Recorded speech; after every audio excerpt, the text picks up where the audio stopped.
ఏటూరు నగరంలో జరిగిన సంఘటన చాలా బాధాకరమైన విషయం. అసలు నిజం ఏందో తెలుసుకోకుండా కొంతమంది ప్రజలకు తెలిసినా కానీ ఎవరో ఒక్కరిద్దరు రెచ్చగొట్టడం వల్ల చాలామంది రెచ్చిపోయి అన్న మీద దాడికి రావడం ఇది చాలా ఖండించాల్సిన విషయం.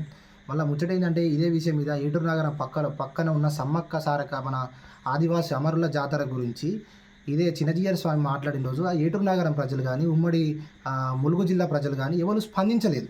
ఒకవేళ కొందరో ముగ్గురో స్పందించినా కానీ ఈ స్థాయిలో స్పందించలేదు. ఇప్పుడు సంవత్సరం కింద జరిగింది.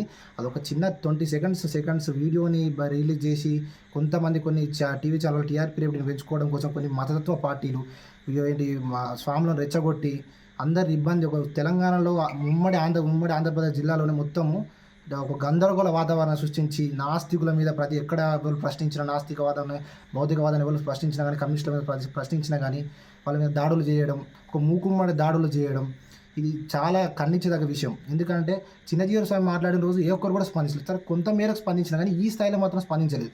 ఇదే ఇంత చైతన్యవంతమైన తెలంగాణ గడలో ఈరోజు సౌత్ నుంచి ఏదైతే నార్త్ నుంచి వచ్చే మూకుమ్మడి దాడులు అక్కడ చేసే మూకుమ్మడి దాడులు ఈరోజు మన సౌత్లో కూడా వ్యాపిస్తున్నాయి. దీనికి కారణం కొన్ని మతోన్మాద పార్టీలు.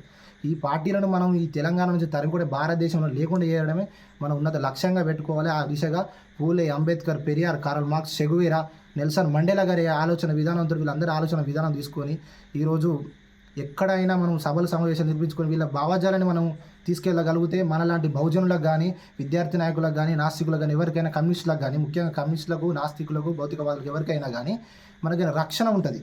ఈరోజు అన్న మీద జరిగింది రేపు మన మీద జరగవచ్చు. ఈ అన్న నిజం మాట్లాడుతున్నాడు, రేపు మన అందరం నిజం మాట్లాడతాం కాబట్టి రేపు మన మీద జరిగినా కానీ ఆశ్చర్యపోని అవసరం లేదు. కాబట్టి ఒకరి మీద జరిగిందంటే మనందరం అన్నకు తోడుగుండి ఈరోజు కమలాపూర్లో ఒక విద్యార్థి నాయకుడిగా చెప్తున్నా, ఎప్పుడు ఏదైనా కానీ అన్నకు సపోర్ట్గా మేము అందరం ఉంటాం. ఎవరు ఏమైనా కానీ అన్నకు సపోర్ట్గా ఖచ్చితంగా ఉంటాం. ఏ విషయమైనా అన్నకు ఖచ్చితంగా సపోర్ట్ ఉండి నిలబడి కొట్లాడతాం. అన్నకు న్యాయం జరిగేంత వరకు, అందరికీ న్యాయం జరిగేంత వరకు ఖచ్చితంగా అన్నతోడు ఉండి ఫైట్ చేస్తాం.